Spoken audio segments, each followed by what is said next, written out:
ওই যে 9 বছর কেন 20 বছর 50 বছরও যদি স্বামী স্ত্রী কথা হয় না কিন্তু তালাক হয়নি, তাদের সম্পর্ক বিচ্ছিন্ন হয়নি, যে কোনো সময়ে তারা এক জায়গায় থাকতে পারে, একসাথে থাকতে পারে। আর তালাক হয়ে গেলে তো কোনো কথাই নাই। এই প্রশ্নটা তিনি জিজ্ঞেস করছেন, কবরের এই তলাকে এভাবে অর্ধেকভাবে ভাগ করা হয়, পিঠটাকে নামানো হয়, এরকম ধরনের কথা জিজ্ঞেস করছে। মানে না, সমান হয় না, কবরের তলা ওরকম বাঁকা করতে হবে না। কবর দুই ধরনের, একটা লাহাত, অল্প খুঁড়ে একদিকে চলে যেতে হবে, এই বিষয়ে জি জি এর নাম হলো লাহাত, এই কবর করা যাবে। আর এটা হলো শিক, যেটা সরাসরি নিচে চলে যায়। নিচে যায় এটা দু থাক করে, এটা আবার এর জন্য অনেকে না, দুই থাক করতে হবে, মানে ওয়ালের সাথে ঠেকাই পুরোটা ডান কাতে দিতে হবে স্যার জি। পুরোটা ওয়ালের সাথে ঠেকে পুরোটা ডান করে দিতে হবে। স্যার ভাই বিদেশ থাকে, তো ভাইয়ের জমি আমার জমির পাশে আছে, কিভাবে কিনবে বিষয়টা এভাবে প্রশ্ন করছে।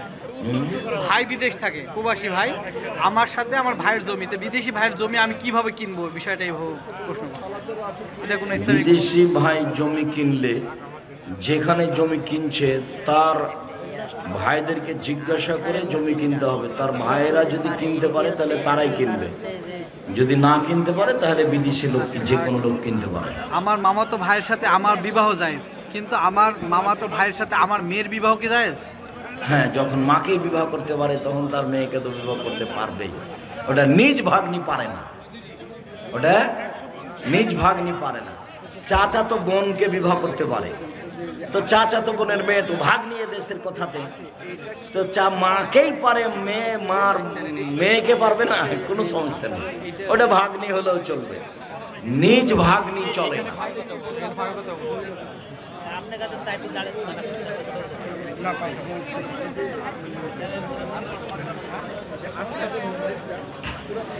কোনো মানে মহিলা যদি সব সময়ের জন্য মাদ্রাসায় বের হয়, তাহলে সেই মহিলা কি প্রত্যেক ওয়াক্তে উজু করে নামাজ আদায় করতে হবে, নাকি এক ওয়াক্তের উজু দিয়ে আরেক ওয়াক্তের নামাজ আদায় করতে হবে? যতক্ষণ পর্যন্ত উজু ভাঙেনি ততক্ষণ পর্যন্ত সালাত চলবে, উজু না ভাঙলে আর উজু করতে হবে না। আচ্ছা, ঋতুবর্তী অবস্থায়, হায়েজ অবস্থায় পরিধান করা কাপড়ে যদি নাপাকি না লাগে, তবে সেই কাপড় পরে কি নামাজ আদায় করা যাবে? হায়েজ অবস্থায় কাপড় পরেছিল যে কাপড়, সেই কাপড়ে হায়েজের রক্ত লাগেনি, এখন কাপড়টা ভালো, সেই কাপড়ে কি সালাত আদায় করা যাবে? যাবে। হায়েজ লেগেছিল, রক্ত শুকিয়ে গেছে, ধোয়া হয়নি, এখন সেই কাপড়ে সালাত চলবে, কোনো সমস্যা নেই। ওটা ভিজা থাকলে ধুইতে হতো। কোরআন তেলাওয়াত অবস্থায় সাজদার যদি আয়াত আসে, সেক্ষেত্রে তখনই সিজদা করবে না পরে করবে? কোরআন তেলাওয়াতের ক্ষেত্রে তখনই সিজদা করা উত্তম, পরে করতে পারে, তবে তখনই করা উত্তম। কোরআন তেলাওয়াতের সিজদা হাতে হাতে করাই উত্তম। এখানে আরেকটা প্রশ্ন, মহিলাদের অন্য পুরুষের বীজ দিয়ে টিউবের মাধ্যমে সন্তান দেওয়া, বর্তমানে এটা জায়েজ? অন্য পুরুষের বীজ দিয়ে টিউবের মাধ্যমে সন্তান নেওয়া হারাম, ওটা অবৈধ সন্তান। অন্য পুরুষের বীজ নিয়ে টিউবের মাধ্যমে সন্তান নেওয়া হারাম, ওটা অবৈধ সন্তান, একেবারে টোটালি হারাম। এটা একটা জেনা, পদ্ধতি ভিন্ন। জি, চলুন। আর কোনো প্রশ্ন আছে? শুকরিয়া, জাযাকুমুল্লাহ খায়র। সকল দিনই ভাই বোনকে আমাদের আলোচনা মেনে চলার জন্য অনুরোধ, আকীদা আদর্শ ফিরিয়ে পাবে। আরেকটা জিনিস, দুরুদে ইব্রাহিম দুই অংশ আছে, তা আমরা একে জানি যে দুরুদে ইব্রাহিম। তা আমি বক্তব্যে তো যখন সলাতের অনুবাদ করেছি তখন আমি বলেছি, আল্লাহুম্মা সাল্লি আলা মুহাম্মাদিন ওয়া আলা আলি মুহাম্মাদ কামা সাল্লাইতা আলা ইব্রাহিম ওয়া আলা আলি ইব্রাহিম ইন্নাকা হামিদুম মাজিদ।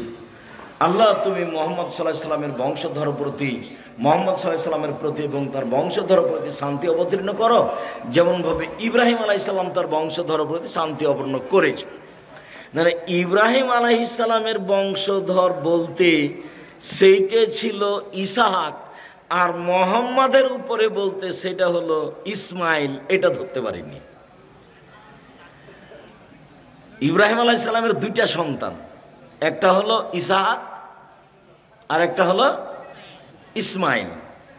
তো ইসহাকের পক্ষ থেকে সব বানি ইসরায়েলেরা সব নবী, ইয়াকুব নবী, ইসুফ নবী, সুলাইমান নবী, দাউদ নবী, সব নবী কার পক্ষ থেকে? ইসহাকের পক্ষ থেকে। অনেক দিন পরে এসে ওরাও অপেক্ষাই ছিল যে মোহাম্মদও আমাদের বংশ থেকেই হবে। ওরাও এ অপেক্ষাই ছিল যে মোহাম্মদ কাদের বংশ থেকে হবে? আমাদের বংশ থেকে হবে, যে ইসহাকে যে ঠেকে যাবে, ইসহাক দিয়ে ইব্রাহিমের কাছে যাবে। কিন্তু এটা আর হয়নি। মোহাম্মদ সাল্লাল্লাহু আলাইহি সাল্লাম কোন বংশে চলে এসেছেন? ইসমাইলের, ঘুরে ইব্রাহিমের কাছেই গেছেন। কিন্তু দুরুদটা যে ইব্রাহিমের দুই ছেলে নিয়ে হলো, এইটা ধরতে পারিনি। ইব্রাহিমের অংশটা হলো ইসহাকের উপর দিয়ে, আর মোহাম্মদ সাল্লাল্লাহু আলাইহি সাল্লামের অংশটা হলো ইসমাইলের উপর দিয়ে। কথাটা কি বুঝতে পেরেছেন? আমি তখন বললাম, ওহ, কথা তো ঠিকই, আমি তো কোনোদিন এভাবে বুঝতে পারিনি, আমি তো বলার কাজ বলি। মিডিয়ার লোককে আমরা বলি যে এই প্রোগ্রামগুলো তোমরা, এই বক্তব্যগুলো তোমরা জাতির কাছে খুব সুন্দর করে ভালো করে পেশ করার চেষ্টা করো, সারা পৃথিবীর বাঙালি যেন বুঝতে পারে নিজের ইতিহাস, এবং কি করলে সারা পৃথিবীর মুসলিম আবার তাদের ইবাদতের জায়গা, তাদের মান সম্মান ফিরিয়ে পাবে। ওইরকম মহিলা জন্ম নিবে, ওইরকম মা পরহেজগারিতার মাধ্যমে সন্তান জন্ম দিবে, যাদের মাধ্যমে আবার হারিয়ে যাওয়া জিনিস ফেরত পাওয়া যাবে ইনশাআল্লাহ। আমার আপনার চেষ্টায় যেন ঘাটতি না থাকে। তারপরের জরুরি অংশ, যে আমি 90 সাল থেকে দাওয়াত দিই, আমি দাওয়াতে সফলতা অর্জন করেছি, এটাই আমি মনে করি আলহামদুলিল্লাহ। তবে আমি জাতির সাথে এক জায়গাতে, দেশের আলেম ওলামা বক্তাদের সাথে এক জায়গাতে মিশে আছি, যে বক্তব্য হয় শুধু ঠান্ডার সিজনে। গরমের সিজনে কি তাহলে দাওয়াত লাগবে না? তো আমি তাদের সাথে মিশে আছি। আবার বক্তারা সবাই টাকা নেয়, আমিও নিই। আমি না হয় কোনোদিন মানুষকে টাকার কথা বলিনি, পথ খরচ পাথেও চাইনি। তো যখন দিয়েছে তখন তো ঠিকই নিয়েছি, বা নিতেও চাই, যে দিলে নিব। তো চাইনি কোনোদিন, চাওয়া লাগেও নি, লাগবেও না ইনশাআল্লাহ। আর তারপরেও আমি যে এই পরিস্থিতির সাথে মিশে আছি, এইটা আমাকে ভালো লাগতো না। তো আব্দুল্লাহর যখন এই মসজিদ ভিত্তিক দাওয়াত প্রজেক্ট দেখলাম, তখন আমি বললাম, আব্বু, এটা সবচেয়ে ভালো কাজ, এই পথেই নামতে হবে। ঠিকই আছে, আমি তোমার সাথে আছি, আল্লাহ ভরসা ইনশাআল্লাহ। এগুলো কিন্তু আব্দুল্লাহর পরিকল্পনা। সারা দেশ জুড়ে মক্তব চালু করতে হবে, যেখানে এমন কারিকুলাম, এমন কৌশল, এমন সিলেবাস থাকবে, যে বাচ্চারা স্কুলে পড়লেও যেন নিজের পরিচয় জানতে পারে। ওইভাবে বই বের করা হচ্ছে। মক্তবে বাচ্চারা কি পড়বে? বাংলা অক্ষর, ইংরেজি অক্ষর, আরবি অক্ষর শিখবে, তো আর কি শিখবে? আকীদা আদর্শ তারা শিখবে, নিজের পরিচয় তারা পাবে। এভাবে বই পুস্তকগুলি বের করা হচ্ছে। অনেক বড় পরিকল্পনা। জামিয়া সালাফের অধীনে আর দাওয়া ইলাল্লাহর মক্তব ভিত্তিক দাওয়াতি কার্যক্রম, শিক্ষা কার্যক্রম, এটা একটা বিশাল পরিকল্পনা।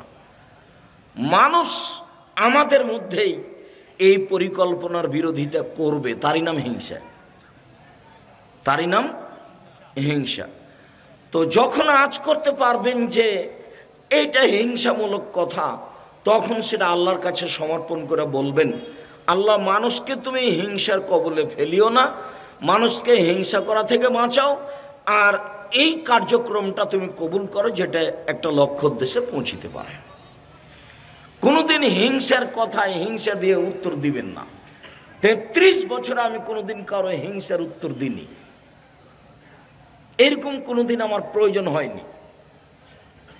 কত শক্ত কথা আমার বিরুদ্ধে বলছে, তারপরে আমি সেটাকে কোনোদিন মাথায় নিয়ে আসি। কাজেই এই দাওয়া ইলাল্লাহ একটা বড় প্রজেক্ট, মসজিদ ভিত্তিক দিন শিক্ষা, আকীদা আদর্শ শিক্ষা এবং দাওয়াতি কার্যক্রম। এই কার্যক্রমে আপনাকে দিন রাত থাকতে হবে। প্রথমত থাকবেন আল্লাহ তুমি কবুল করো, দ্বিতীয়ত থাকবেন যেহেতু জনগণের পয়সা দিয়ে এটা চলবে, কাজেই এই প্রজেক্টে 10টা টাকা হলেও 5টা টাকা হলেও আপনি দিলেন না, এরকম যেন পরিবেশ আপনার না ঘটে। আমি বিভিন্ন সময়ে বলেছি ইবাদতের জগতে সবচেয়ে শক্তিশালী ইবাদত দান, এ কথাই ঠিক। সালাত আদায় করে যে মা আমার মরে গেছে, কবরে আছে, ওর আমি উপকার করতে পারবো না। সিয়াম পালন করে ওই মায়ের আমি উপকার করতে পারবো না। হজ করে আমি ওই মায়ের উপকার করতে পারবো না। কোরআন তেলাওয়াত করে যে মা আমার কবরে আছে আমি তার উপকার করতে পারবো না। কিন্তু আমার মায়ের নামে যখন 200, 500, 1000 টাকা দান করব, তখন এ দান সরাসরি আমার মায়ের কাজ করবে, সেটা তার কবরের শাস্তি বন্ধ হয়ে যাবে। পৃথিবীতে সবচেয়ে শক্তিশালী ব্যতিক্রম ভিন্ন ধরনের ইবাদত হলো দান।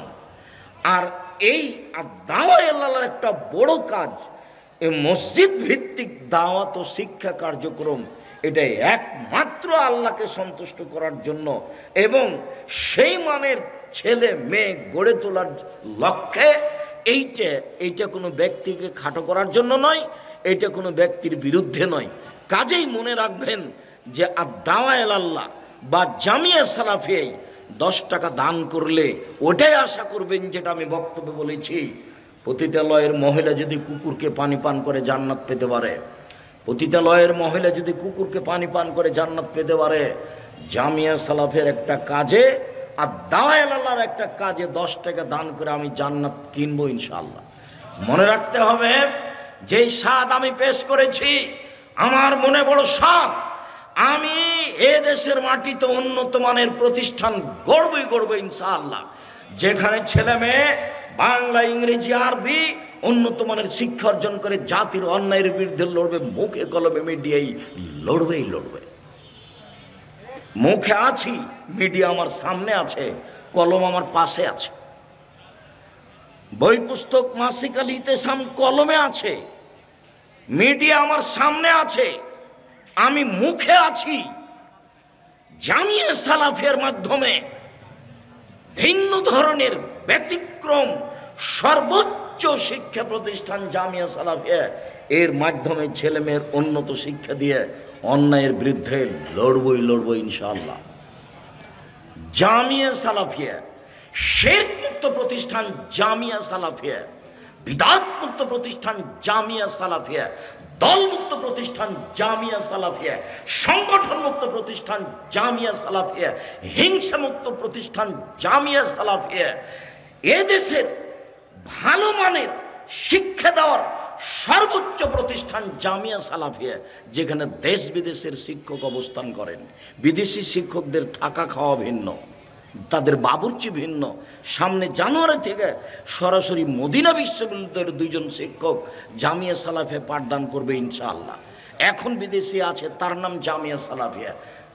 ভারত বাংলাদেশের যারা বড় বড় বিদ্বান তারা জামিয়া সালাফিয়া অবস্থান করেন। সম্মানিত দিনী ভাই বোন, বর্তমানে জামিয়া সালাফিয়া প্রায় 5000 ছেলে মেয়ে পড়াশোনা করে। প্রায় 300 জন শিক্ষক শিক্ষিকা কর্মচারী আছেন, যাদের বেতন লাগে প্রতি মাসে 32 লক্ষ। রামাজান মাসে লাগে 48 লক্ষ, কুরবানির মাসে লাগে 48 লক্ষ। আপনার বাড়ির পাশে সেটাই চলছে, সেটাই জামিয়া সালাফিয়া। জামিয়া সালাফিয়া ডাঙ্গিপাড়া পবা রাজশাহী, এইখানে একটা একাডেমিক ভবন আছে যাতে 3000 ছাত্র একসাথে ক্লাস করতে পারবে। এখানে একটা মসজিদ আছে 90% জমির উপরে, যারা একতলাতে 3000 মানুষ সালাত আদায় করতে পারবে একসাথে। জামিয়া সালাফিয়া ডাঙ্গিপাড়া পবা রাজশাহী, জামিয়া সালাফিয়া রূপগঞ্জ, নারায়ণগঞ্জ, ঢাকায় একটা মসজিদের কাজ শুরু হয়েছে 6 বিঘা জমির উপরে, 33 শতকের বিঘায়, যার একতলায় 10,000 মানুষ সালাত আদায় করতে পারবে। 200 শতক জমির উপরে জামিয়া সালাফিয়া রূপগঞ্জ, নারায়ণগঞ্জ 51 বিঘা জমির উপরে অবস্থান করে। 21 নম্বর সেক্টরের সাথে লাগা পূর্বাচলে 21 নম্বর সেক্টরের সাথে লাগা, পূর্বাচলের মধ্যে নয়, তবে ওর সেক্টরের সাথে একবারে পাশে লাগা জামিয়া সালাফিয়া 51 বিঘা জমির ওপর অবস্থান করে। আমার মনে বড় সাধ, এই দেশের মাটিতে আমি উন্নত মানের প্রতিষ্ঠান গড়বই ইনশাআল্লাহ। জামিয়া সালাফিয়া 410 জন এতিম আছে, 500 জন অসহায় ছেলে মেয়ে আছে, যাদের আল্লাহর পক্ষ থেকে বিশেষ দয়ার মাধ্যমে এ দেশেরই জনগণ পুরুষ নারী সহযোগিতা করে রুজির ভার দায়িত্ব পালন করছে। দুই একজন নয়। মনে করবেন না আব্দুর রাজ্জাক সাহেব আমরা তো বাঘা চারঘাটের মানুষ, 10টা টাকা দিনে চলে কিভাবে? তা আপনার কোনো ভাই দেয়? বিদেশি সহযোগিতায় জামিয়া সালাফিয়া চলে না, কোনো বড় ব্যক্তির সহযোগিতায় জামিয়া সালাফিয়া চলে না। আমার আপনার সাধারণ মানুষের কৃষক কিষানের 2 টাকা 5 টাকা 2000 5000 50,000 টাকা দিয়ে জামিয়া সালাফিয়া চলে। এদেশের ভিত্তিহীন যার নিচে কিছু নেই, শূন্যের উপরে আছে ব্যতিক্রম প্রতিষ্ঠান জামিয়া সালাফিয়া। আপনি যে দেখা আসবেন। আর বিশেষভাবে আপনি আমার দিনী ভাই দিনী বোন সেদিন উপস্থিত হবেন এই মাসের কত তারিখ? 23-24। নিজের প্রতিষ্ঠান বাঘা চারঘাটের নিজস্ব প্রতিষ্ঠান জামিয়া সালাফিয়া, গর্ব করবেন আমার প্রতিষ্ঠান জামিয়া সালাফিয়া। এতে কোনো বিরক্তি আসবে না। যারা বক্তব্য দিবে তারা বিষয়ভিত্তিক বক্তব্য দিবে, কাউকে উঠাবেও না, কাউকে নামাবেও না। এবছরের বক্তব্য সব আকিদের ওপরে। যারা যে বিষয়ে বক্তব্য দিবে তারা স্যার বক্তব্য লিখে পাঠিয়ে দিয়েছে। স্বাভাবিক কোনো প্রতিষ্ঠান মনে করবেন না যে সম্মেলনের নাম সালাফি কনফারেন্স, সের অন্য কোনো গতির সাথে মিলও খাবে না, সেই প্রতিষ্ঠানের নামও অন্য কোনো নীতির সাথে মিল খাবে না। প্রতিষ্ঠানের নাম জামিয়া সালাফিয়া, সম্মেলনের নাম সালাফি কনফারেন্স। বিষয়ভিত্তিক বক্তব্য থাকবে আকিদা আদর্শের উপরে। নিজস্ব প্রতিষ্ঠান আমার দিনী ভাই বোন মনে করবেন জামিয়া সালাফিয়া আমার প্রতিষ্ঠান। আমার প্রতিষ্ঠানে আমি যাব, 10টা টাকা দিয়ে আসবো, বিষয়ভিত্তিক বক্তব্য শুনবো। এই কথা আমি ব্যক্ত করে যাচ্ছি আপনার কাছে। আমি আপনার বাড়ির মানুষ, আমি আপনার কাছের মানুষ, আপনার নিকটে আমার আসতে কোনো দ্বিধা সংকোচ নেই। আপনি মুচি দিয়ে ডাকলে আমি আসতে পারি, সময়ের ব্যবধান মাত্র, পরিস্থিতির ব্যবধান মাত্র। আমাকে ডাকতে বড় কিছু লাগে না, সময় কিছু লাগে না, কোনো জায়গায় নয়, যে কোনো জায়গাতে আমি যেতে পারি, যেতে প্রস্তুত আছি। যাওয়ার সময় মাত্র। মুচি দিয়ে ডাকলেও হবে, আপনি ডাকলেও হবে। আমি খুব সাধারণ মানুষ। আমি হচ্ছি কচুর পাতার পানি। কচুর পাতা পানি বুঝেন, যে একটু বাতাস হলে কি করে? টলবল টলবল করে। যার নিজস্ব কোনো ভিত্তি নেই, আমার নিজস্ব কোনো ভিত্তি নেই। আমি হলাম কচুর পাতার পানি। স্বাভাবিক।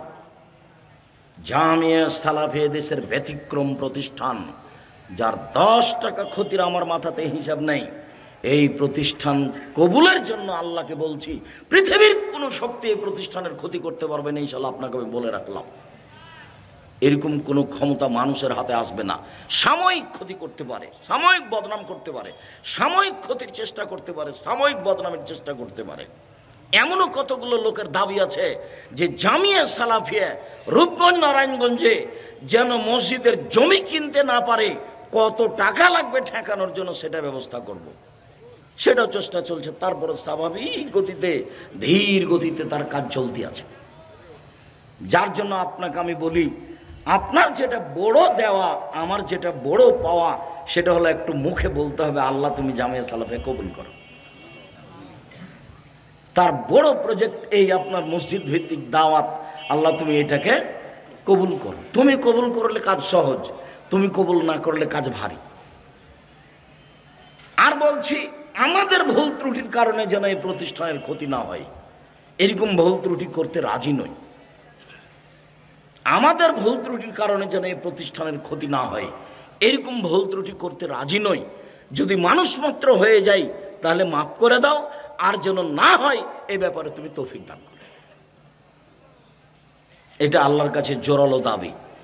আমার দাবি, জাতির দাবি, আপনার নিজস্ব দাবি। প্রথম কথা, আল্লাহ তুমি জামিয়া সালাফিয়া কবুল করো। দ্বিতীয় কথা থাকবে, জামিয়া সালাফিয়ার সার্বিক কাজে 10টা টাকা দিব, 10,000 দিব, 50,000 দিব, কিন্তু আমি শরিক থাকব, অবশ্যই থাকব। এটা আমার দাবি থাকছে। আল্লাহ আমাদের কবুল করুক, আপনাকে কবুল করুক, আল্লাহুম্মা আমিন। সম্মানিত দিনী ভাই বোন, আমি যে লম্বা বক্তব্য দিব তা নয়, কিন্তু মধ্যে কোনো সময় কেউ উঠে পরিবেশ নষ্ট করবেন না, যেটা আমি খুব অপছন্দ করি। পরিবেশ নষ্ট হবে এমন কোনো কাজ করবেন না। আমরা তো আর আব্দুল্লাহ বিন ফজল নই যে ঘন্টার ঘন্টা বক্তব্য দেব। কিছুক্ষণ পরই দেখবেন যে বক্তব্য শেষ হয়ে যাচ্ছে।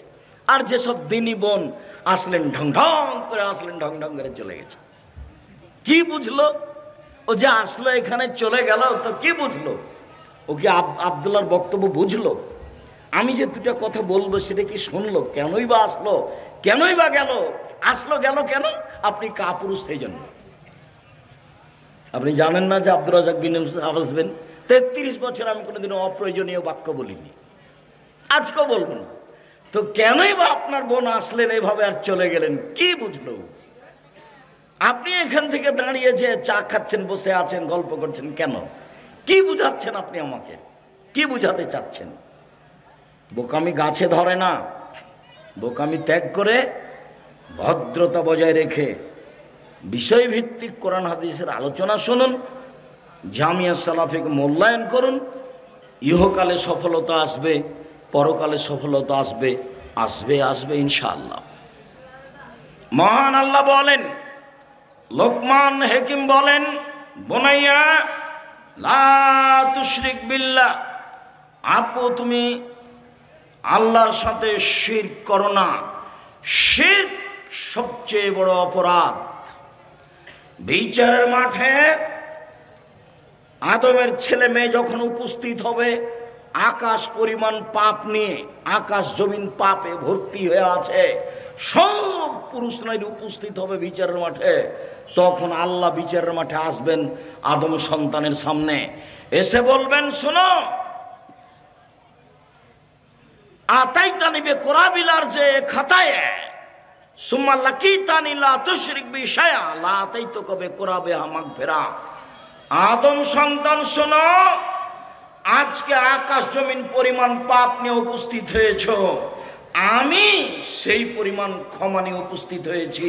তোমার যে পরিমাণ পাপ আমার সেই পরিমাণ ক্ষমা, তোমার যে পরিমাণ পাপ আমার সেই পরিমাণ ক্ষমা, তোমার যে পরিমাণ পাপ আমার সেই পরিমাণ ক্ষমা। তোমার পাপ যত আমার ক্ষমা তত, তোমার পাপ যত আমার ক্ষমা তত। যদি শিরক না থাকে, বাংলাদেশ, ভারত, পাকিস্তান এমন একটা দেশ যেখানে শিরক চলে বিপদ সীমার উপর দিয়ে। প্রায় সব জায়গায় শিরক, খাতাতে, কলমে, অফিসে, আদালতে, পড়াতে, সব জায়গাতে শিরক। বেঁচে থাকা খুব কঠিন। বোনাইয়া,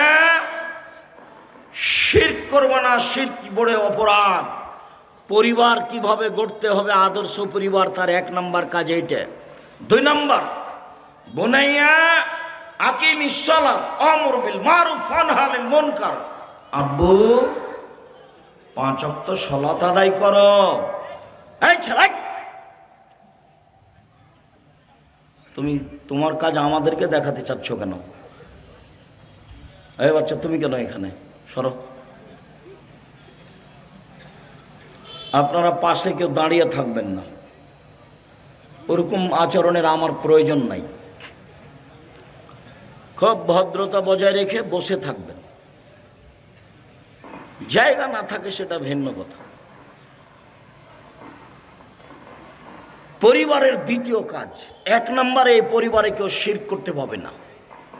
পরিবারের দ্বিতীয় কাজ, আব্বু 5 ওয়াক্ত সালাত আদায় করো, ভালো কাজের আদেশ করো, মন্দ কাজের নিষেধ করো। বাপে যদি ছেলেকে এটা বলে, তাহলে বাপও তো ভাববে যে আমি আবার ভালো বললাম ছেলেকে করতে, কিন্তু আমি কি খারাপ করছি? আব্বু 5 ওয়াক্ত সালাত আদায় করো, ভালো কাজের আদেশ করো, মন্দ কাজের নিষেধ করো। পরিবার, রাসূল সাল্লাল্লাহু আলাইহি সাল্লাম বলেন, মুরু আওলাদাকুম বিসসালাত ওয়া হুম আবনাউ সাব'i সিনিনা। পিতা, তুমি তোমার ছেলে মেয়েকে সালাতের জন্য বলো 7 বছর বয়সে, 10 বছর বয়সে পিটিয়ে সালাত আদায় করাও। আদর্শ পরিবার।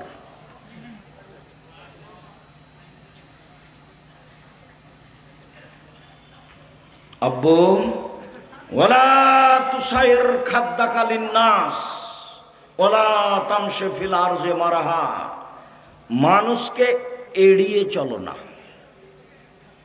সমাজে চলাকালীন মানুষ যেন তোমার চলাতে আর কথাতে বুঝতে না পারে যে তুমি অহংকারী। আব্বু সমাজে তুমি এড়িয়ে চলো না। ওলা তামশি ফিল আরজি মারাহা, আর গাড়িতে হোক, পায়ে হোক, সাইকেলে হোক, যখন চলবা তখন তোমার বাহ্যিকভাবে অহংকার প্রকাশ পাচ্ছে, এটা যেন না হয়। আপনাদের এলাকাতে যখন খুব দামি মানুষ আসে দামি গাড়ি নিয়ে, যখন গাড়ি থেকে নামে তখন অবস্থা দেখিয়েন। আর কোন ছেলে শ্বশুরের মোটর সাইকেল দিয়েছে, সাইকেল চালাচ্ছে, এটা কেমন করে দেখিও, বুদ্ধি নাই। আব্দুল্লাহর এইসব বক্তব্য শুনলে আমি মনে করার চেষ্টা করি, কিন্তু এত কঠিন বক্তব্য ধরে রাখতে পারি না। যে তার মানে আমরা সবাই আগাছা, আমাদের ছেলে মেয়ে সব কি আগাছা, ঘাস গরুতে খেয়ে দিবে।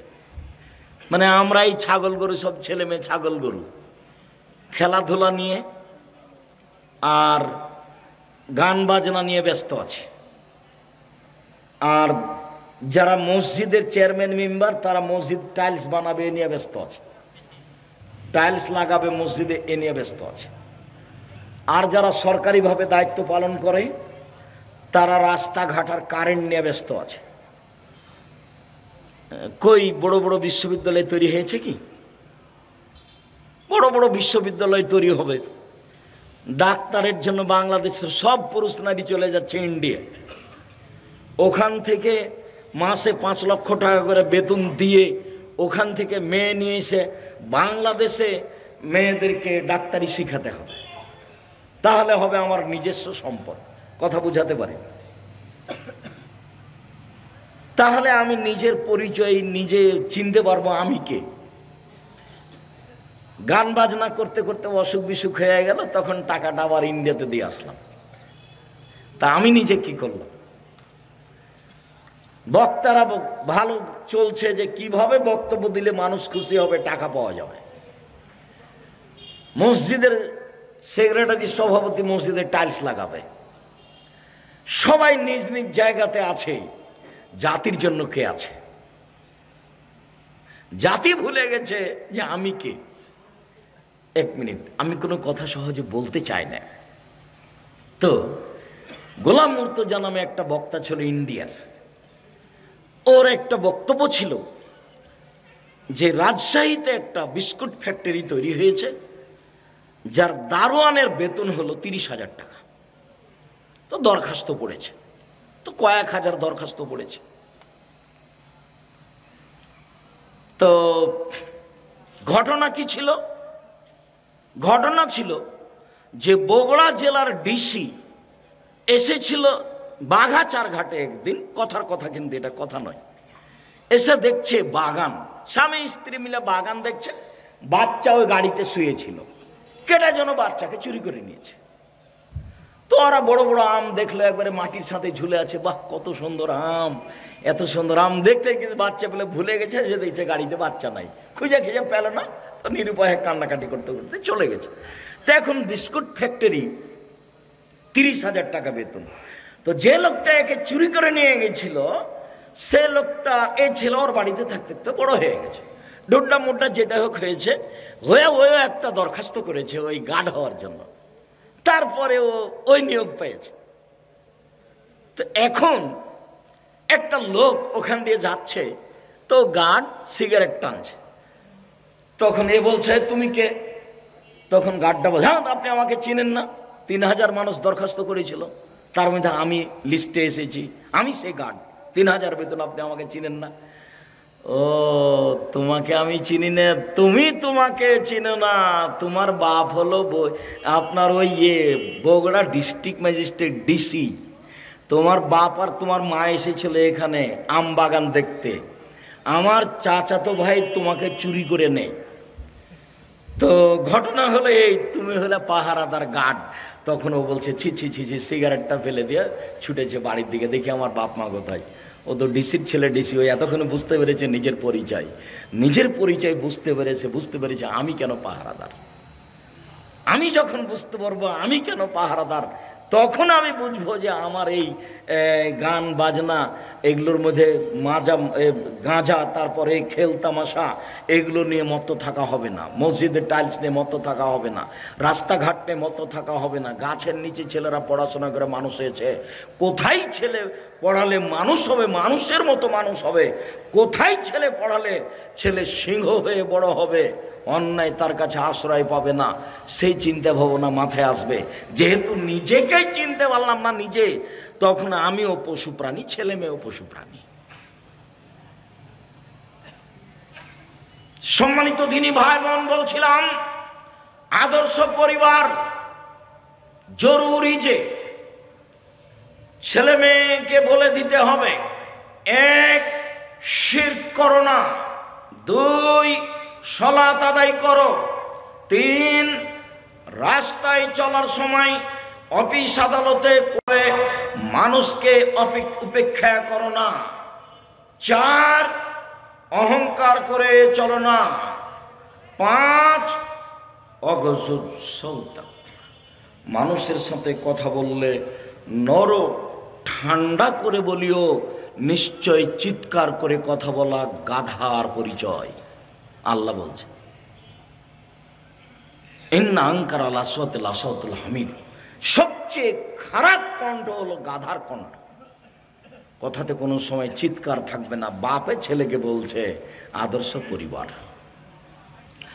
আবু সাঈদ খুদরি রাদিয়াল্লাহু তাআলা আনহু বলেন, রাসূল সাল্লাল্লাহু আলাইহি ওয়াসাল্লাম বলেছেন, মান কানাত লাহু ওয়ালিদা ফাআল্লামাহু ফাসানা তালিমাহা ওয়াদ্দাবাহা ফাসানা তাদিবাহা ফালাহু আজরান। কারো যদি বাড়িতে কাজের মেয়ে থাকে, তাকে যদি শিখিয়ে দেয়, সুন্দর শিখিয়ে দেয়, শিষ্টাচার শিখিয়ে দেয়, সুন্দর শিষ্টাচার শিখিয়ে দেয়, তাহলে সে ডবল নেকি পাবে। বোঝা যাচ্ছে সব শিক্ষা সুন্দর নয়, সব শিষ্টাচার সুন্দর নয়। এই কথা আপনার খুব ভালো মনে আছে যে যারা শিক্ষা অর্জন করে তার পায়ের নিচে ফেরেশতা পর বিছায়। তো তুমি একটা বাঘাচার ঘাটের ছেলে, সিগারেট হাতে আছে, দাড়ি চাঁচা আছে, প্যান্টটা টাকনো নিচে আছে, তুমি কলেজে যাচ্ছ, তো তোমার পায়ের নিচে ফেরেশতা পর বিছায়, তোমার মনে কি বলে? তোমার বোন ঢাকা বিশ্ববিদ্যালয়ে পড়ে, তুমি তাকে গাড়িতে তুলে দিয়ে আসলে, প্রায় অর্ধনগ্ন, ঢাকা বিশ্ববিদ্যালয়ে পড়ে, বন্ধু বান্ধবের সাথে চলে, তুমি কি মনে করো তার পায়ের নিচে ফেরেশতা পর বিছাই? তাহলে সব শিক্ষা শিক্ষা নয়। আল্লাহ নবী বলছেন, এর ফলে বিদ্যা উঠে যাবে, একসরল জাহাল, মূর্খতা বেড়ে যাবে। তো 20 বছর পূর্বে বাঘাচার ঘাটে যত শিক্ষিত ছিল, আজকে তার চেয়ে কমেছে না বেশি হয়েছে? বেশি হয়েছে। তাহলে আল্লাহ নবী মিথ্যা কথা বলেছেন, নাউজুবিল্লাহ মিন যালিক। আল্লাহ নবী বলেছেন বিদ্যা উঠে যাবার, মূর্খতা বেড়ে যাবে। তো এখন দেখছি বিদ্যা বেড়ে গেছে, মূর্খতা কমে গেছে। তাহলে কি নবী ঠিক কথা বলেননি? অবশ্যই। তো এবার তুমি তাহলে বের করো 1 মিনিট। আমাদের বাঘাচারঘাটের একটা ছেলে বড় ডাক্তার, লন্ডন থেকে ডাক্তারি শিখে এসেছে, পিজি হাসপাতালের ডাক্তার, 3 লক্ষ টাকা মাসে বেতন। সেদিন এসেছিল বাড়িতে, গ্রামের বাড়িতে বাপ মাকে দেখতে।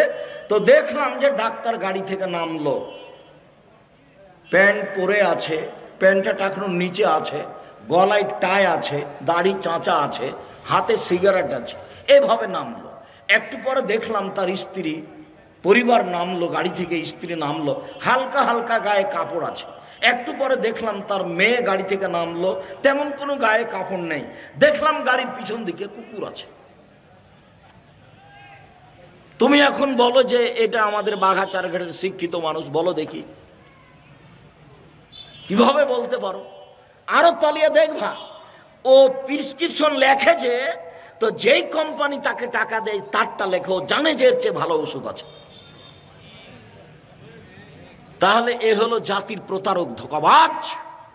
ওর বাপের টাকাই লস। আর ওর যার সহযোগী আছে সব বেটি ছেলে, মহিলা মানুষ। পুরুষ মানুষদের সহযোগী চলে না। একটা কাজও যে ঠিক নয়। চাঁপাইনবাবগঞ্জের বিবাহের অবস্থা যা, আজ বলেছি চাঁপাইনবাবগঞ্জ জেলার বিবাহের শুরু থেকে নিয়ে শেষ পর্যন্ত একটা জায়গাও ঠিক নয়, সবই না যায়। শিক্ষা খাতের একটা জায়গাও ঠিক নয়, সবই না যায়। তুমি পড়ো শিক্ষা বনাম জাহেলিয়াত, দেখো আব্দুল্লাহ যেটা বললো ওর আম্মার লিখা, শিক্ষা বনাম জাহেলিয়াত, এটা শিক্ষা নয়। বাচ্চাকে ভুল শিখাচ্ছে, প্রতারণা দেওয়া শিখাচ্ছে বাচ্চাকে, কেমনে হয় শিক্ষা? বইগুলোতে সব প্রতারণা দেওয়া শিখাচ্ছে। সম্মানিত দিনী ভাই বোন, বলছিলাম শিখিয়ে দিল, সুন্দর শিখিয়ে দিল, শিষ্টাচার শিখিয়ে দিল, সুন্দর শিষ্টাচার শিখিয়ে দিল, তার জন্য ডবল নেকি। আপনার শিষ্টাচার আর আমার শিষ্টাচার, ইসলামের শিষ্টাচার আর মানুষের শিষ্টাচার এক নয়। আপনি যখন আমাকে এক গ্লাস পানি দিলেন তখন আমি বললাম থ্যাংক ইউ, আর আপনাকে যখন আমি এক গ্লাস পানি দিলাম তখন আমি বললাম, আপনি বললেন জাজাকাল্লাহ খায়ের। বলেন তো দুইটা কি সমান? জাজাকাল্লাহ খায়ের মানে হলো এই যে আল্লাহ এর প্রতিদান দান করুক। আপনি বিপদে পড়েছেন লন্ডনে, আমার এই কথাটা, আপনার এই কথাটাতে আমি ভোগ করব সুবিধা লন্ডনে গিয়ে। কেন? এর প্রতিদান আপনি দেওয়ার জন্য কাকে বলেছেন? আল্লাহকে। আর আপনি বললেন থ্যাংক ইউ। বলেন তো এটা দেখ কি হলো? কিছু কি হয়েছে? একটু কি হয়েছে? সামান্যটুকু কি হয়েছে? আমরা তো সব সময় বলি আসসালামু আলাইকুম। আপনি মোবাইলের রিং হচ্ছে, দেখবেন যদি নাম্বার চিনতে পারেন এটা হিন্দুর, তাহলে আপনি বলবেন জি ধন্যবাদ, কেমন আছেন আপনি? আর যদি চিনতে না পারেন, মুসলমান হোক, বৌদ্ধ হোক, খ্রিস্টান হোক, ডোম হোক, চামার হোক, যে হোক না কেন, বলবেন আসসালামু আলাইকুম। তা আপনি বলছেন হ্যালো, হ্যালো বলে কুকুরকে ডাকে। বলেন তো এটা আপনি কি বললেন? ওরেতে কি উপকার হলো? শিষ্টাচার। আপনি যখন বিদায় দিলেন তখন বললেন টাটা বাই বাই, এটাতে কি হবে? আপনি বললেন নাস্তাদুল্লাহ দীনাকা আমানাতাকা আখিরা আমালিক ওয়া যাওয়াক্কাল তাকা গাফারা যামবাক ওয়া ইয়াসসারা লাকাল খায়রা হাইসুমা কুনতা। চাচা, আপনার সব কিছুকে আল্লাহর কাছে গচ্ছিত রাখলাম। আল্লাহ আপনাকে পরহেজগারিতা দান করুক, আল্লাহ আপনাকে মাফ করুক। যেখানে আপনি যান না কেন আপনার সব কিছু যেন সহজ হয়ে যায়। এবার তার কি হবে? সুবিধা হবে। শিষ্টাচার শিখিয়ে দিল, সুন্দর শিষ্টাচার শিখিয়ে দিল, তার জন্য ডবল নেকি আছে। তাহলে শিষ্টাচার সবটা সুন্দর নয়, বিদ্যা সবটা সুন্দর নয়, আদর্শ পরিবার। আবু হুরায়রা রাদিয়াল্লাহু তাআলা আনহু বলেন, রাসূল সাল্লাল্লাহু আলাইহি ওয়াসাল্লাম বলেছেন, ইয়াকরাহুল কালামা বাদাল ইশায়ে ওয়া ইয়াকরাহুন নাওমা কাবলাল ইশায়ে।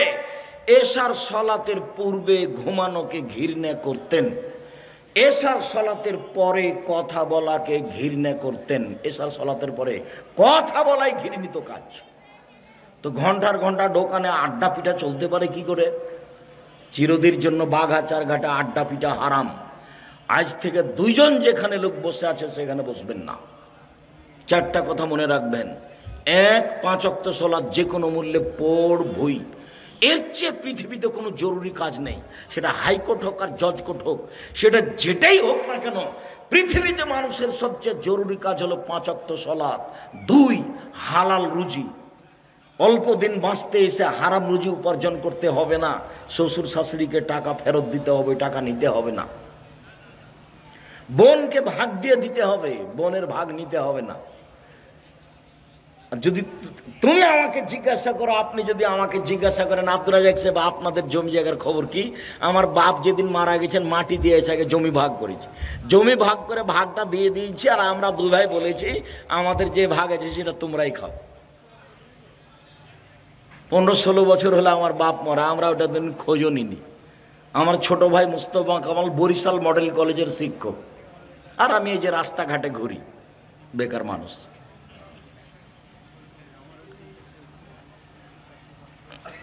আর তোমার বাপ পূর্ণ জমিতে দেওয়া দূরের কথা, তোমার ফুফু যদি আসে তাহলে তোমার বাপ খালি গরম হয়।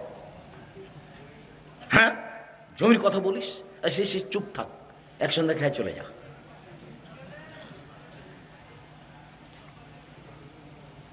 সম্মানিত দিনী ভাই বোন, রাসূল সাল্লাল্লাহু আলাইহি সাল্লাম বলেন জরুরি 4টা কাজ মনে রাখবেন।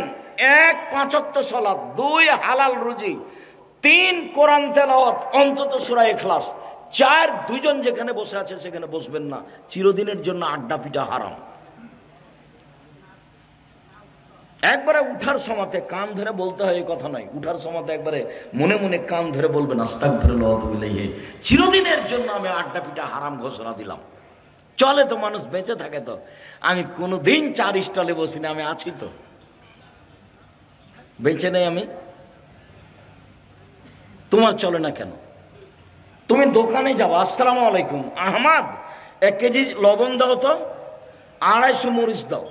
আসসালামু আলাইকুম আহমদ 1 কেজি লবণ দাও তো আর 250 মরিচ দাও। হ্যাঁ দেওয়া হয়েছে, এই টাকা নেন। আসসালামু আলাইকুম। এটা আপনার দোকানে থাকার সময়। মসজিদ থেকে বের হয়ে সুন্দর করে মাথায় টুপি দেওয়া আছে, ল্যাংটা মেয়ে নাচে, আবার তাহাজ্জুদ পড়ে, ধর্ম পাগল হয়ে গেছে। धर्म राजशाही चांपाइनागंज हवाई लड्डू दोनों हाथ में लड्डू है, जो चाहे उसको खा ले, जो चाहे उसको छोड़ दे। बोल हिसाब বোরখা পরে আছে মহিলাটা, প্রেমের গল্প করে, তাহলে ঈমান কাজ করে না। তুমি 5 ওয়াক্ত সালাত আদায় করো, তুমি রমজান মাসে সিয়াম পালন করো, সুন্দর করে দাড়ি রেখেছো, তোমার ভিতরে ঈমান কাজ করে না। কেউ যখন থাকে না, তোমার মোবাইলে ল্যাংটা মেয়ে নাচে, তাহলে তোমার ঈমান কাজ করে না। ঈমান যত বেশি হবে পাপ তত কম হবে, ঈমান যত কম হবে পাপ তত বেশি হবে।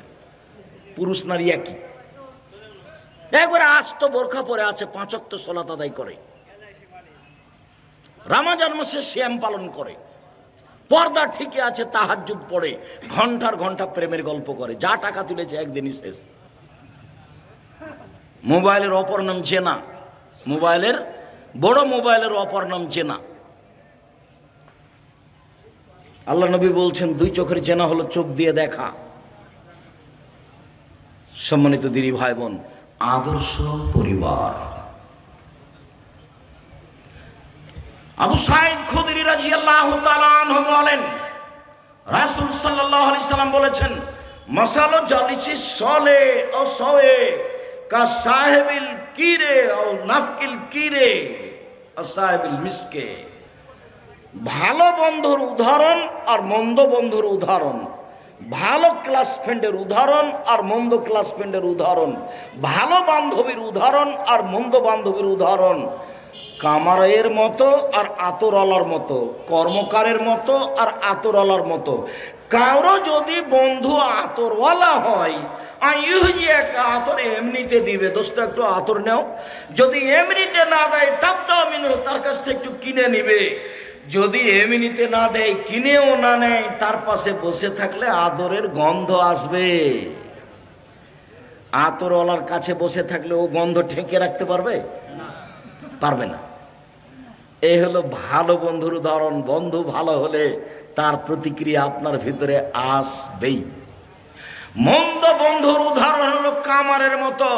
কামারের পাশে বসে থাকলে আয়ুরে কাছে বাঁকা, কোনো সময় আগুন ছিটকে এসে কাপড় জ্বলে যেতে পারে। ওহো, বাড়ি থেকে দেখছি লুঙ্গিটা একটু জ্বলে আছে, কি ব্যাপার? ওহো, কামারের কাছে বসেছিলাম, একটু আগুন ছিটে পড়েছিলাম, তো খেয়াল করিনি যে একটু পড়ে আছে। বিড়ি খেলে যা হয়, সিগারেট খেলে যা হয়, যদি কাপড় জ্বলে না যায়, তাজেদু মিনহু রিহান খাবিসা, সেখানে বসে থাকলে ধোঁয়াটা আসবে, ধোঁয়া তো আসবে। কামারের পাশে বসে থাকলে নাকে মুখে ধোঁয়া লাগবে না, এই কথা যেমন মিথ্যা, আপনার মেয়ের বান্ধবী খারাপ, আপনার মেয়ে খারাপ হবে না, এই কথা তেমনি মিথ্যা। কামারের পাশে বসে থাকলে নাকে মুখে ধোঁয়া আসবে না, এই কথা যেমন মিথ্যা। আপনার ছেলের বন্ধু খারাপ হলে আপনার ছেলে খারাপ হবে না, এই কথা তেমনি মিথ্যা। খারাপ হবেই। চাঁপাইনবাবগঞ্জের ভাষা তো আর বাপকে খারাপ হতে হবে। 2 বোন একসাথে জন্ম নিয়েছে, যমজ বোন, দেখতে খুব সুন্দরী, ভদ্র, খুব মেধাও ভালো, একজন আর একজনকে ছেড়ে থাকতে পারে না। পড়াশোনা করেছে, মাস্টার ডিগ্রি পাস করেছে, 25, 26, 30 বছর বয়স। একজনের বিবাহ হয়েছে আওয়ামী লীগের সাথে, আর একজনের বিবাহ হয়েছে বিএনপির সাথে। তারা 2 বোন আর কথা বলে না। এটা কি? এখন আর কথা বলে না। ওর মাও আবার, ব্যাপারটা কি? আরে একজন পেশাব করতে গেলে আর একজন খুঁজতো, আম্মু খালেদা কোথায়, আম্মু খালেদা কোথায়, আম্মু খালেদা কোথায়। এ যদি খালেদা পেশাব, যদি মারিয়াম পেশাব করতে যেত তো খালেদা বলতো আম্মু মারিয়াম কোথায়, মারিয়াম কোথায়, ব্যস্ত হয়ে যেত। ওর মা ব্যস্ত হতো দুই বোনের কাজ দেখে। এখন ওর আর তার আপোষে আর কথা বলে না। দলের নাম শত্রুতা, দলের নাম শত্রুতা। দল সংগঠনের আভিধানিক অর্থ হলো ভঙ্গুর, যা একবার ভেঙে যাবে। আর পারিভাষিক অর্থ হলো যা দিয়ে শত্রুতা, বিরোধিতা, বদনাম, গীবাত, নিন্দা শেখা যায়। যখন খোলা মাঠে বক্তব্য দিচ্ছে, এমন বক্তব্য দিচ্ছে মনে হয়েছে ফেরেশতা দিচ্ছে, জিবরাইল দিয়ে আর একজনকে একবারে ধুয়ে ছেড়ে দিল, আর একজনকে কি করলো, ফেরেশতা করে দিল। ঠিক রিক্সাওয়ালা যেমন, এই রিক্সাওয়ালাটা চাকা আর একজনের চাকার সাথে বেঁধে গেছে, এমন দিল তাকে, একটু পরে ওটা আর একজনের সাথে হয়েছে, ওই ওকে দিল। খুব এটা দেখায় না, রিক্সাওয়ালারা বেশি করে, গাড়ির হেল্পারে এরকম করে। মানে সবারই জীবন পশু প্রাণীর মতো হয়ে গেছে, ভদ্রতা বলে কোনো জিনিস নাই। আবু মুসা আশারি বলছেন, আল্লাহ নবী একদিন বললেন, কাইফাবে কুমাসামানি, তোমাদের কি হবে, যুগের কি হবে, তোমাদের কি হবে, যুগের কি হবে, তোমাদের কি হবে, যুগের কি হবে। এই যে অবকিতুম ফি হোসালাত মিনান নাস, যেদিন সমাজে আগাছা থাকবে, কেউ মানুষ থাকবে না, সবাই হবে পশু প্রাণীর মতো, সবাই হবে গরু ছাগলের মতো, তখন তোমাদের কি হবে, যুগের কি হবে। মারা যাদিল হতো, অদাঙ্গিকার কারো থাকবে না, সবাই লুটে পুটে খাবে, হেড মৌলানা মেরে খাবে, হেডমাস্টার পেরে খাবে, প্রিন্সিপাল মেরে খাবে জনগণের টাকা, চেয়ারম্যান, মেম্বার, এমপি, মন্ত্রী, যে যেখানে যে জেল সুপার, 10 টাকার 5 পয়সা দাম থাকবে না, সবাই সবার টাকা মেরে থাকবে। আমানত বলে কোনো জিনিস থাকবে না। সেদিন তোমাদের কি হবে, যুগের কি হবে, সেদিন তোমাদের কি হবে, যুগের কি হবে। মানুষের মতবিরোধ এইভাবে ঢুকবে। দেখেন এদিকে একটা আঙ্গুল আর একটা আঙ্গুলের মধ্যে যেমন ঢুকে গেল, আল্লাহ নবী বলছেন, এইভাবে দেখাচ্ছেন যে মানুষের ভিতরে মতবিরোধ ঢুকে যাবে। মসজিদের সেক্রেটারি অমুক, আমি বলছি না অমুক, আপনি বলছেন না অমুক, মারামারি লেগে গেছে মসজিদে, কেউ কারো কথা মানবে না। তোমাদের কি হবে, যুগের কি হবে, তোমাদের কি হবে, যুগের কি হবে। তখন সাহাবী বলছেন, ফামা তামুন, বলেন কি করতে হবে, পরিবেশ যদি এরকমই হয় তো বলেন কি করতে হবে। তখন বললেন, মুখখান বন্ধ রেখো, মুখটা বন্ধ রাখিও, 1, 2 বাড়িতে থাকিও, বাইরে যাবে না। বাইরে গেলেই ঈমান হারিয়ে যাবে, মানুষের পিটাবে। বাইরে যায়ও না, বাড়িতে থাকো, ভালো যেটা সেটা নেও, খারাপ যেটা সেটা ছেড়ে দাও। 3টা কথা বললেন। তখন সাহাবী বলছেন, আল্লাহর নবী, আচ্ছা ঠিক আছে, আমি বাড়িতেই থাকলাম, বাইরে গেলাম না, কিন্তু ও যদি আমার বাড়িতে এসে মারে,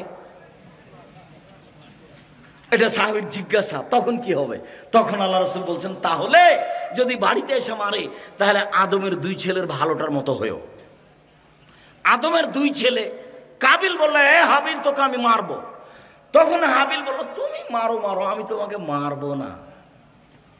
কথা বোঝা গেল না? বাড়িতে এসে যদি মেরে যায় তবে বলতে, তুমি মারো, আমি তোমাকে মারবো না। তুমি আমার পাপ আর তোমার পাপ নিয়ে বিচারের মাঠে উঠিও, আমি পাপ মুক্ত অবস্থায় উঠবো। বোঝা গেল না কথা? যখন সাহাবী বললেন যে ঠিক আছে আপনার কথা আমি মানলাম, মুখটা বন্ধ রাখলাম, বাড়িতেই থাকলাম, তো ওই যদি এসে আমাকে বাড়িতে মারে তো আমি কি করব? তখন কি উত্তর দিলেন আল্লাহ নবী বলেন তো? আদমের 2 ছেলের ভালোটার মতো হয়েও, আদমের 2 ছেলের ভালোটার মতো হয়েও। ভালো কে? হাবিল। খারাপ কে? কাবিল। কাবিল হাবিলকে বললো তোকে মারবো। তখন হাবিল কি বলল? তুমি মারো মারো, আমি তোমাকে মারবো না। ঠিকই কাবিল এক সময় হাবিলকে মেরে দিল, লাশ পড়ে আছে, কি করতে হবে তা তো জানে না। যখন মারা গেছে তখন মনটা খারাপ হয়েছে, মানে নিজের ভাই তো, মনটা খারাপ হয়েছে, কেমন হয়ে গেল, কি করলাম। 2টা কাক এসে মারামারি করলো, একটা মরে গেল, তো জীবিত কাকটা গর্ত খুঁড়ে ওকে পুঁতে দিল। তখন লজ্জা পেল যে কি করতে হবে সেটা আমার বোঝা গেল না। আমি কাকের কাছে শিখলাম যে গর্ত খুঁড়ে কাবিল হাবিলকে মাটিতে পুঁতে দিল। ওরা 2 ভাই কুরবানি পেশ করেছিল। আসলে বোনকে বিবাহ করতে পারেনি, সেই জন্য রাগ হয়নি। আসলে হাবিলের কুরবানি কবুল হয়েছে আর কাবিলের কুরবানি কবুল হয়নি, তখন মন খারাপ হয়ে গেছে ওর। তো বলছে হিংসা, এর নাম হিংসা, হিংসা দিয়ে চলছে সব। হিংসা মুক্ত প্রতিষ্ঠান জামিয়া সালাফিয়া, অবাক হবেন আপনি। 50-60 জন শিক্ষক বসে আছেন আপনার বাড়ির পাশে, যেটা কেউ কোনোদিন কারোর বিরুদ্ধে মুখ খুলতে পাবে না, মুখ খুলতে পারবে না, মুখ খোলা নিষেধ। শিক্ষকদের ঘোষণা দেওয়া আছে, কে কোন দল করছে, কে কোন সংগঠন করেছে, ছাত্র করতে পাবে না, শিক্ষক করতে পারে, মুখ খোলা নিষেধ। খালি গল্প হবে কিভাবে ছেলেকে ভালো পড়ানো যাবে, কোন শিক্ষক কতদূর ফাঁকি দিল নাকি, এই চেষ্টা। জানুয়ারির 7 তারিখে ক্লাস শুরু হয়েছে, নভেম্বরের 27 তারিখে ক্লাস বন্ধ হবে, এর মধ্যে কোনো বিরতি নেই। যাও, এই কুরবানির ছুটি আর কোথায় কোথায় এমনি যেটা জরুরি ছুটি সেটা আছে, রমজানের ছুটি, এর নাম জামিয়া সালামী, কোনো সমস্যা তার উপরে এসব পড়ে না। আদর্শ পরিবার। আবু হুরায়রা রাদিয়াল্লাহু তাআলা আনহু বলেন, রাসূল সাল্লাল্লাহু আলাইহি সাল্লাম বলেছেন, কুল্লু মাউলুদিন ইউলাদু আলাল ফিতরা প্রত্যেক ছেলে মেয়ে ইসলামী ধারণ ক্ষমতা নিয়ে জন্মগ্রহণ করে। ছেলেটা দাড়ি ছাড়তে পারবে, ছাড়লো না কেন, কেটে দিল কেন? ছেলেটা টাকনোর উপরে প্যান্ট পরতে পারবে, পরলো না কেন, টাকন নিচে পরলো কেন? ছেলেটা 5 ওয়াক্ত সালাত আদায় করতে পারবে, করলো না কেন? ছেলেটা মানুষের বদনাম না করে দোকানে আড্ডা না পিটে বেঁচে থাকতে পারবে, থাকলো না কেন? মেয়েটা পর্দা করে বাড়িতে থাকতে পারবে, থাকলো না কেন? মেয়েটা কেন নগ্ন পোশাক পরে স্কুল কলেজে গেল? মেয়েটা কেন যুবতী মেয়ে দুলা ভাইয়ের হাত ধরে চলে গেল? কেন চলে গেল? ও তো জন্ম নিয়েছে আদর্শের ওপরে, ও তো জন্ম নিয়েছে ইসলামী নীতির উপরে, এমন হলো কেন? আল্লাহর নবী বলছেন ওর বাপ মা তাকে এমন করেছে। তাহলে আমার প্যান্টটা টাকানোর নিচে কে করেছে? আমার বাপ। আব্দুর রাজ্জাক সাহেব, এটা কি উল্টা হচ্ছে? জিনা একবারে হাদিসের অনুবাদ আপনাকে আবার দেখাচ্ছে, একবারে হুবাহু। আমি 5 ওয়াক্ত সালাত আদায় করি না, এটা আমার কে করেছে? আমার বাপ। ক্লাস 10-এ পড়ে আমার মেয়ে দুলা ভাইয়ের হাত ধরে ঘুরছে, এটা কে করেছে? আমার মা বাপ। এইখানে কতগুলি মেয়ে ইন্টার পাস করেছে, বিএ পাস করেছে, এমএ পাস করেছে, বসে আছে, মাথায় কাপড় নাই, শীতের দিন। এটা কে করলো? ওর মাই করেছে। এটা কে বলছে? আল্লাহ নবী বলছে। সবাই ইসলামী নীতিতে জন্মগ্রহণ করেছে। ইহুদি হলো কেন? বাপমা করেছে। খ্রিস্টান হলো কেন? বাপমা করেছে। আগুন পূজক হলো কেন? বাপমা করেছে। চাঁপায় নবাবগঞ্জের ভাষাতে বলে সঙ্গ দোষে লোহা ভাসে, সঙ্গ দোষে লোহা ভাসে। লোহা এমনি পানিতে ছেড়ে দেন তো ডুবে যাবে, লোহাকে কাঠের সাথে লাগিয়ে পানিতে দেন তো ভাসবে। সঙ্গ দোষে লোহা ভাসে, সঙ্গ দোষে লোহা ভাসে। আবু হুরায়রা রাদিয়াল্লাহু তাআলা আনহু বলেন, কুল্লু নাফসিন মিন বানি আদম সাইয়্যিদ, আদম সন্তানের সবাই নেতা। আর রাজুলু সাইয়্যিদ ফি আহলিহি, বাপ হলো পরিবারের মালিক, কর্তা। ওয়াল মারাতু সাইয়্যিদা ফি বাইতিহা, মা হলো বাড়ির কর্ত্রী। নিজের কাজ করে যে তাকে বলে কর্মী, অপরের কাজ দেখে যেই তাকে বলে কর্তা। বাপ হলো কর্তা এ বাড়ির, মা হলো কর্ত্রী। নিজের কাজ করে যে তাকে বলে কর্মী, অপরের কাজ দেখে যেই তাকে বলে কর্তা। নিজের কাজ করে যে তাকে বলে কর্মী, অপরের কাজ করে যে দেখে যেই তাকে বলে কর্তা। মা নামাজ পড়লেন, ইনি হলেন মহিলা কর্মী। আর মেয়েকে বলেন, আম্মু আম্মু চিচি, বেলা হয়ে গেছে, আজান হয়ে গেছে, উঠো আম্মু, উঠো আম্মু, উঠো, সালাত আদায় করো। এখন মা কি? মা কর্ত্রী। আর আপনি বাপ সালাত আদায় করে এসেছেন, আপনি কর্মী। আব্বু আজান হয়ে গেছে, চলো, এখন আপনি কি? কর্তা। বুঝা যায় না মনে হয়? আল্লাহ রাসূল বলছেন আপনি কর্তা, আর আপনার স্ত্রী কর্ত্রী। নিজের কাজ না করে অপরকে চাপিয়ে দিলে হবে না। আল্লাহ রাসূল বলছেন, মান কারাহু আলাদা ফলিসের ইসমু আদাবাহু, কারো যদি ছেলে মেয়ে জন্ম নেই তাহলে সুন্দর নাম রাখতে হবে, শিষ্টাচার সুন্দর শিখাতে হবে। নাম রেখেছে লিটন। তো বলেন যে ওর বাপ শিক্ষিত মানুষ না, বোঝা গেল না।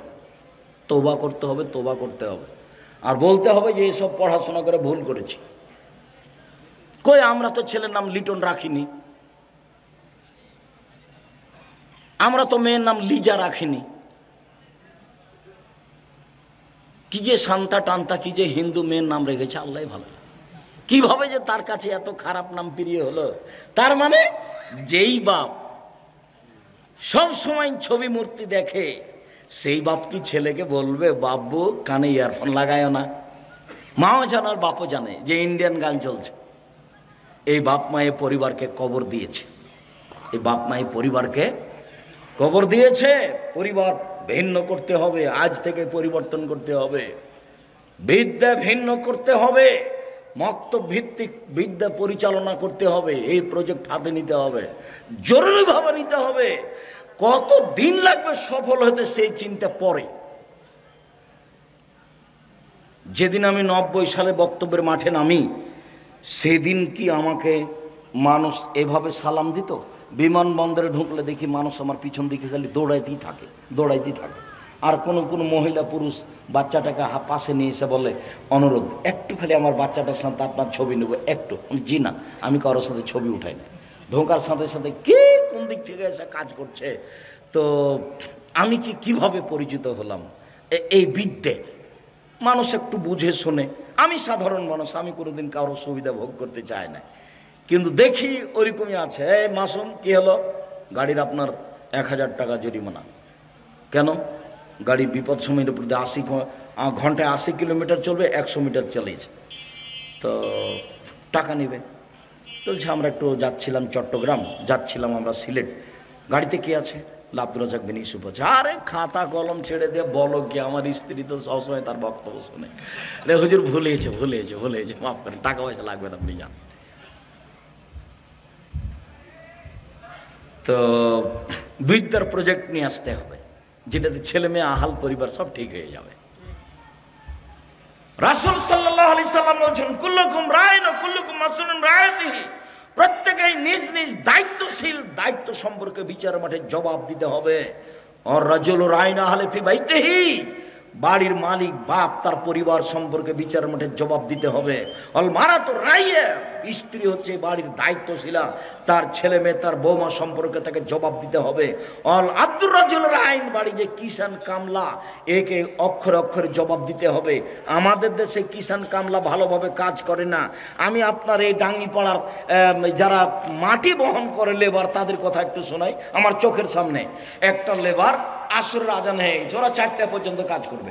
তো মাথায় ওর মাটি আছে, ডালি আছে মাথায়, তো নিয়ে যাবে ওইখানে ঘর পর্যন্ত, আর এখানে আজানে হয়ে গেছে, তেমনি মাটিতে ফেলে দিয়েছে, ওখানে মাটিতে ফেলে দিয়েছে। আরে কি ব্যাপার, তুমি এখানে মাটিটা ফেললে কেন? বলে আমাদের আজান হলে কাজ শেষ। অবাক, ও তো বিদেশ দেখেনি। বলছি অবাক হয়ে গেলাম, বিদেশে 12 ঘন্টা ডিউটি। এমন কোনোদিন দুবাইয়ে, আবুধাবিতে, ওমানে, সৌদি আরবে, কুয়েতে, আপনার ওই মালয়েশিয়ায়, মিশরে কর্মচারীকে জিজ্ঞাসা আমি করিনি কি কাজ করো, কত ঘন্টা করা লাগে। তাহলে 12 ঘন্টা করি। যদি 1 মিনিট দেরি হয় বের হতে, তাহলে দায়িত্ব সে এসে পাছায় লাথি মারবে আর ভাতে থুথু দিবে আর মুখে বলবে হারাম, তোর ভাত খাওয়া হারাম। তাহলে ওরা দায়িত্ব পালন করে। সম্মানিত দিনী ভাই বোন, আজকের আলোচনার শেষের দিকে চলে আসছে। এক খেয়ালে চেয়ে থাকবেন, আর কেউ খালি হাতে যাবেন না। বই সবটাই নিয়ে যাবেন, কোনো একটা নিয়ে যাবেন, কিছুই যদি না হয় মাসিক আল ইতেসাম পত্রিকা নিয়ে যাবেন। আপনার মা এ বাড়ির পাহারাদার। 4টা কাজ আপনার মাকে করতে হবে। 1, বিদ্যা শিক্ষা দিতে হবে। 2, শিষ্টাচার শিক্ষা দিতে হবে। 3, মাথার চুল চিরুনি করে দিতে হবে, পরিপাটি করে ছেলে মেয়েকে রাখতে হবে। 4, আপনার মা পাহারাদার, এ বাড়ির ছেলে মেয়ের উপরে পাহারা দিতে হবে। হাদিস বুখারী মুসলিম। দিনী ভাই বোন, সবকে ছেলে মেয়ের উপরে পাহারাদার হিসাবে থেকে ছেলে মেয়েকে লালন পালন করার জন্য, সুন্দর আদর্শ পরিবার গড়ে তোলার জন্য আমি অনুরোধ জানিয়ে আলোচনার শেষে চলে আসলাম। দেখেন আব্দুল্লাহ আম্মার সে বইগুলি আছে নাকি, কেন এই নির্যাতন, কি তার প্রতিকার। শিক্ষা বনাম জাহেলিয়াত, সম অধিকার নয় মর্যাদা চাই। আর মাসিক আল ইতেসাম, আমার দিনী বোনেরা যারা আছেন তারা একটু দেরি করে সব ওই মহিলাদের বইগুলো নিয়ে যাবেন। আর আপনারা সবাই বই নিয়ে যাবেন, না হলে মাসিক আল ইতেসাম পত্রিকা নিয়ে যাবেন। সকল দিনী ভাই বোনকে, আমার দিনী ভাই বোনকে আজকের আলোচনা গুরুত্বপূর্ণ আলোচনা মূল্যায়ন করার অনুরোধ জানিয়ে বলছি, আপনারা বই পুস্তকগুলো সবাই সংগ্রহ করবেন। আর 23-24 আপনার বাড়ির পাশে সম্মেলন জামিয়া সালাফে ডাঙ্গিপাড়া, এখানে আসবেন, আবারও সাক্ষাৎ হবে ইনশাল্লাহ বিষয়ভিত্তিক আলোচনা নিয়ে। মর্মে আল্লাহর দরবারে বলি, আল্লাহ আমাদের যারা মারা গেছে তুমি তাদের কবরের শাস্তি মাফ করো, আমরা যারা অসুস্থ তুমি তাদের আরোগ্য দান করো, লাশ রাখার বিষয়টা এখানে। আমরা যারা বেঁচে আছি তুমি তাদেরকে তোমার রাসূলের পদ্ধতি অনুযায়ী চলার তৌফিক দান করো। আজকের যে বক্তব্য গুরুত্বপূর্ণ শুনলাম, এগুলি মেনে চলার তৌফিক দান করো। সবাই যেন, মানে একটা পত্রিকা নেব 30 টাকা দিয়ে, খালি যেন চলে না যায়। একটা পত্রিকা নিয়ে যাবো হাতে করে, কেউ পড়বে, 50টা প্রশ্নের উত্তর আছে, কেউ খালি যাবেন না, বই সবগুলোই নিয়ে যান। সম্ভব না হলে একটা পত্রিকা হাতে করে যাবেন। জিজ্ঞাসা কি জিজ্ঞাসা? কবরে লাশ রাখার বিষয়টা। কবরে লাশ রাখতে হবে কিভাবে? ডান কাতে, পুরো লাশটাকে একবারে ডান কাতে রাখতে হবে। ওই পিঠটা কবরের ওয়ালের সাথে লাগিয়ে দিতে হবে, ডান কাতে করে রাখতে হবে, এটাই সুন্নাত।